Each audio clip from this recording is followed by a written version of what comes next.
After 6 weeks in Egypt, we've just crossed the Taba border into Israel. Now I remember when I first told my mum I was coming to Egypt on my own, and she was like, no, no, it's not safe. It's not safe, you'll be killed, you will die in the desert. She's bringing out the government website and all these news articles about shark attacks and how it's recommended not to go to most places in Egypt. And like I said, I've been here for 6 weeks now. I've been from the very north, Alexandria, to the very south, Aswan, everywhere in between, the east coast, the Red Sea, like Marsa Alam, Hurghada, then the very east, the Sinai Peninsula, the mountain range, where the security and control is even more thorough than normal Egypt. So in this video, I just want to make a quick video to let people who are curious know whether it's safe in Egypt, whether you feel safe here as a traveler, and whether it's a good place to come.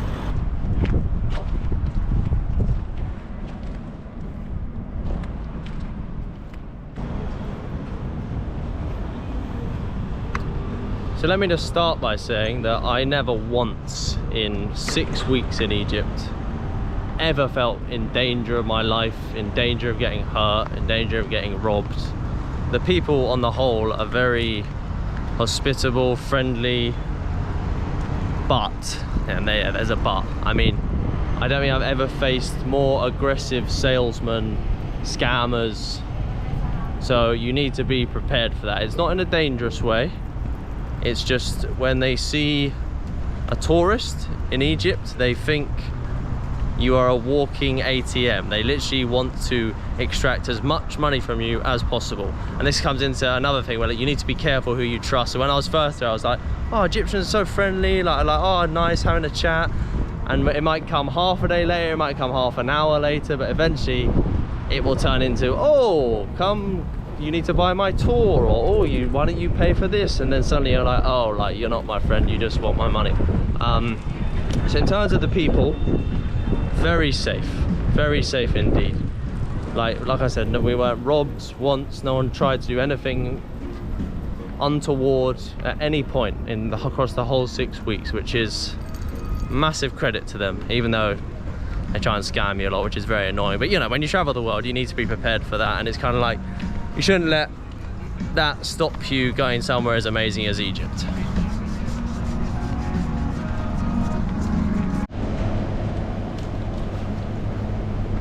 Our first food in Israel. How much are these sandwiches? $5 each. Mm-hmm. My lord, it's expensive here. A lot more expensive than Egypt, that's for sure.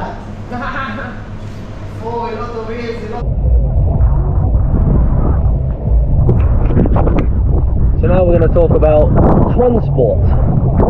So for most people, if you're on a tour or with your family, then you'll be with a guide who is kind of organising all your transport for you, which is expensive obviously, but obviously very safe as well, and takes a lot of the stress out of your own hands, because it is possible to travel Egypt like a normal traveller, but it's not easy and not always 100% safe. So how we would get around is sometimes, when I was on my own for 2 weeks before Tilly came out, I would basically get these like micro buses, which are like local Egyptian buses, which you'd pay like $2 for like 4-hour journeys, or you get the train, which was also very cheap. I mean, for example, I got the train from Alexandria in the very north of Egypt all the way down to Aswan, which took 21 hours, and that cost 430 Egyptian, which is about $22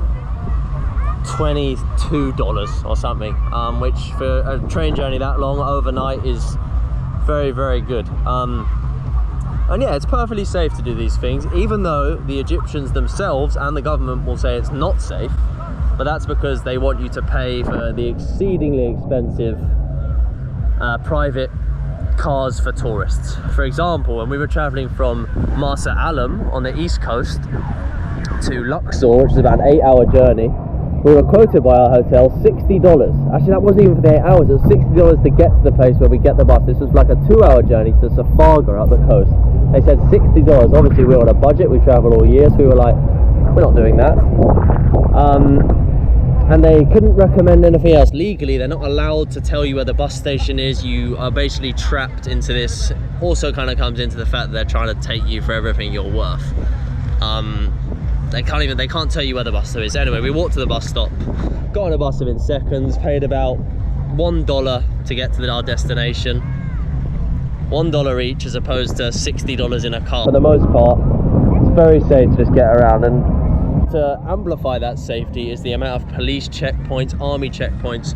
You feel, yeah, very safe, almost too safe. So in Egypt, because they have a massive population and not many jobs, the way they solve this is by making loads of people police officers. So there's just checkpoint after checkpoint after checkpoint, especially in the touristy areas and especially in the east, so like Sinai Peninsula, once you cross the Suez Canal. Yeah, it's perfectly safe. Annoying how safe it is sometimes, the amount of checks you have to go through, which again, if you're with a guide or a local, it's easy because they sort everything out for you. But if you're on your own, you have to be prepared to answer questions, be interrogated. It will always be fine, but it does get a bit annoying how safe they try and make it for tourists.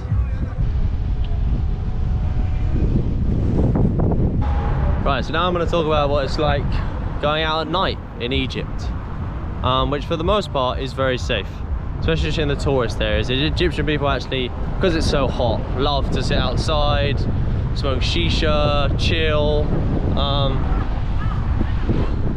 Nice man in Israel. Chill. So yeah, in the tourist areas, you're good to go out at night. Don't worry about it at all. When you're a bit more off the beaten track, I would honestly just advise not going out at night at all, if you can avoid it. I mean, popping to the shops like 7 or 8 is all right, but anything past 10 and you're kind of, yeah, same as any country, you know. I mean, I wouldn't even go out that late at night in London on my own. It's just not, it's not a smart thing to do. So just play it by ear and you'll be fine. For the most part, every country has good and bad people, and if you just trust your instincts, play it smart, you'll be absolutely fine going out at night.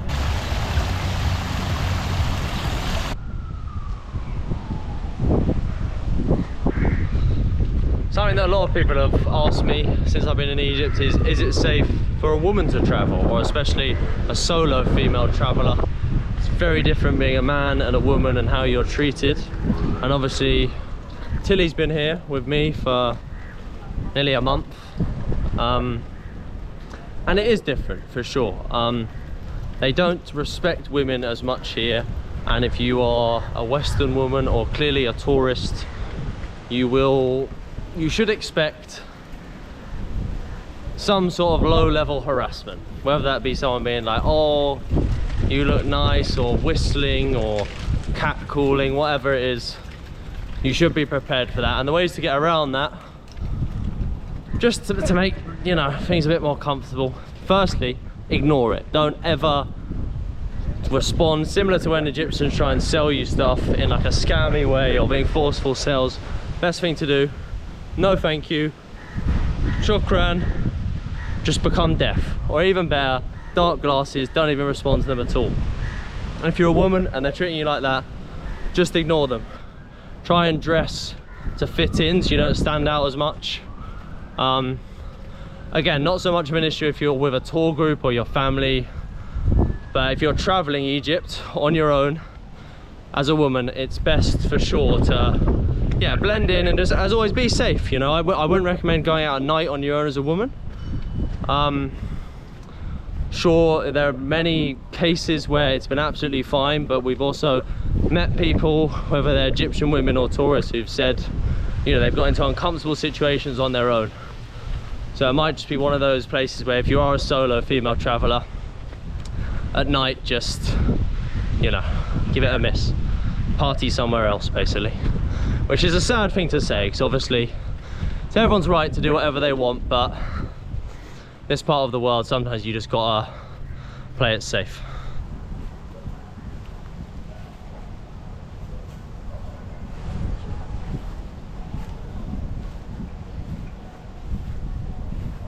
So to conclude, Egypt is 100% safe to travel.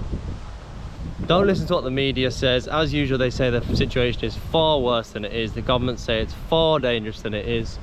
It's absolutely fine here. You just have to, don't do anything dumb, play it smart, trust your instincts, just like you would in your own country, and you'll be fine. You'll have a great time.